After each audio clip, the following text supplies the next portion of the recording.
Hey out there. This is Friday, March 24th, 2017. And it's just about 12 minutes before 10 in the morning here in Northern California. And I want to start out today just mentioning that as anybody that's ever watched any of my videos knows, I'm kind of an Alex Jones fan. That's where I got the inspiration to start doing this little video blog I do. And, so I watch the news on InfoWars and Alex Jones, and I listen to his guests and his reporters. And I think that's the best news, the most accurate news you'll ever get. It's true that Alex, he's one of a kind guy, and he's very passionate. And sometimes I think the lines get blurred between showmanship and his passion, his genuine passion for humanity. Basically, is what it comes down to. And sometimes I wonder if he really understands the kind of awe that so many people have of his accomplishments in reaching the masses of people that he's reached with the news of the New World Order and 9/11 not being all it's cracked up to be by the official story, by pointing to over 2,200 architects and engineers, and by the way, that's a growing number that agree that the official 9/11 story is preposterous. But not to get into a whole big jag, a term I heard from Alex Jones, by the way. He gets a lot of guests on that I really admire, I really look up to, and I'm really glad. These are the kind of people that give me hope in humanity. And for my children, that's the most important thing. I'm not a young guy anymore, so I don't have that much longer to contend with this system as we know it. Until, of course, the resurrection and all that, when hopefully I'll be found worthy to inherit this renewed earth that Jesus spoke of in this new age that is to come. But for now, I don't have that much time. But for my children, for your children, for our children, for the next generation, we should all be fighting the good fight and do what we can. And these kind of people that I see, and in particular, he had guys like Colonel Anthony Schaefer on the show. He had, last week, he had Jesse James, a man that I greatly admire, a man that, right on the show, humiliated Alex, and it was, a beautiful thing. I mean, it's painful on one hand to see somebody get humiliated. I can't even remember what it was about. I mean, it's just not even important, really. But he's one of these kind of guys. He himself has so much humility that he sees that as a beautiful thing, even though he's quite famous and he's probably quite rich. I don't know. It's none of my business. But the thing is that this guy has a heart for humanity, like Alex. This is something that there was a strong bond that these people have in common, and I myself share with these kind of people. Alex has on just yesterday, still watching a video with Begich. What's his name? We've got the video pulled up right here. Nick Begich. And this guy, another guy, I just admire the crap out of. And then he's got Steve Pachenik on. I mean, all these people are very honest, and they're very pro-humanity. And this is something that I am too. And Alex himself, I mean,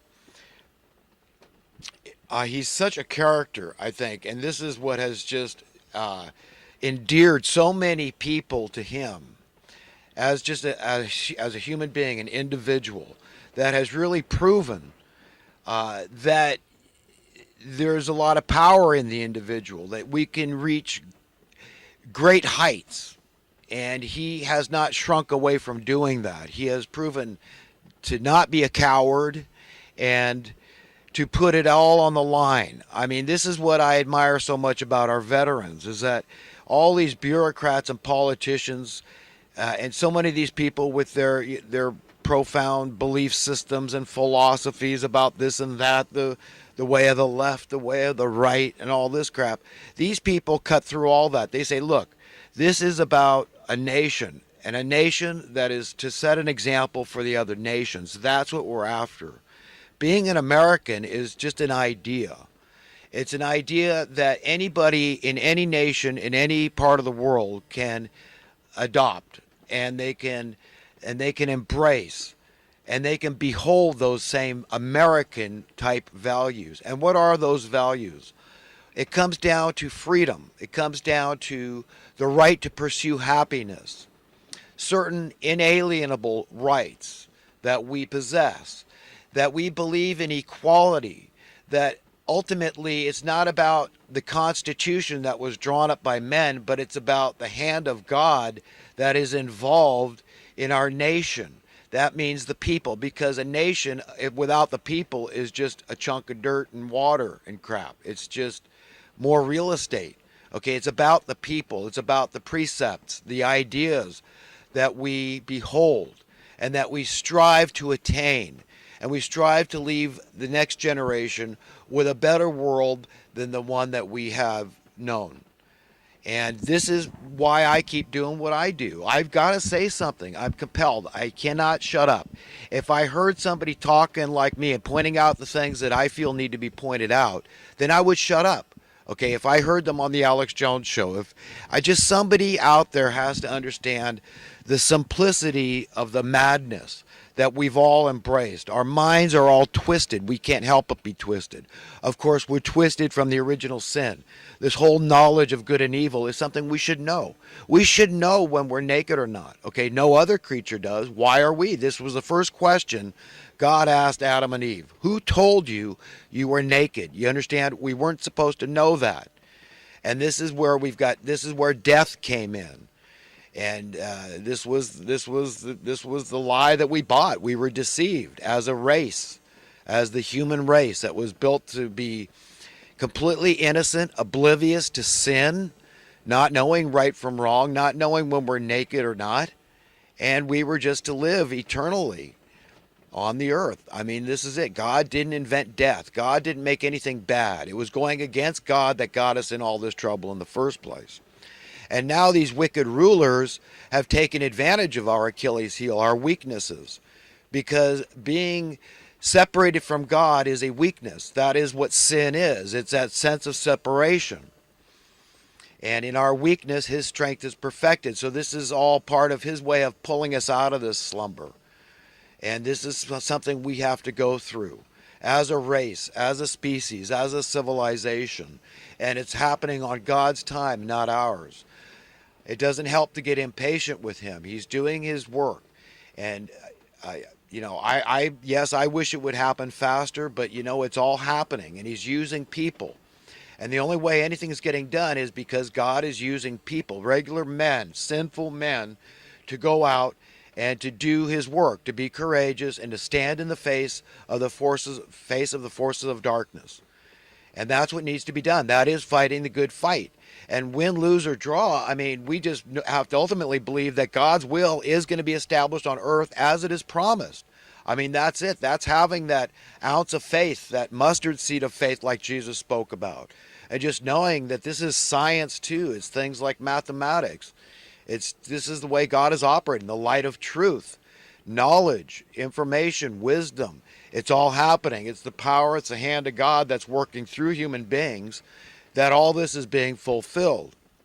And all the combined forces of darkness cannot stop what is coming upon the earth. And that's a good thing. In our right mind, we would see that as a good thing. But so many of us don't. We feel threatened because it's the unknown. It's this idea that, well, we don't know what's coming, and maybe it's worse than what we what we have now. And it's not. This is something that the evil one puts in our hearts, and that evil one is so close to us that we all have to contend with our own evil side. That's how close it is. We do have an evil side that we have to confront. We have to all stand before God on a daily basis and say, God, help me with my evil side. I want a pure heart.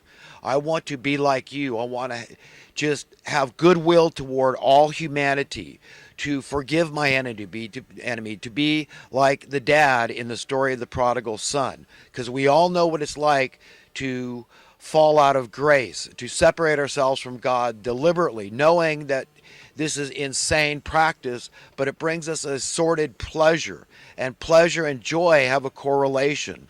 And that we know ultimately we should give you thanks for everything, because even if our sin is worldly and fleshly and carnal, we still know that at the organic root of it all is something good. You did not make the woman ever a bad thing. The woman is always a good thing. But it's written that we shouldn't be lusting after women. This is adulterous in the eyes of God. That just to behold a woman, we've committed adultery with her.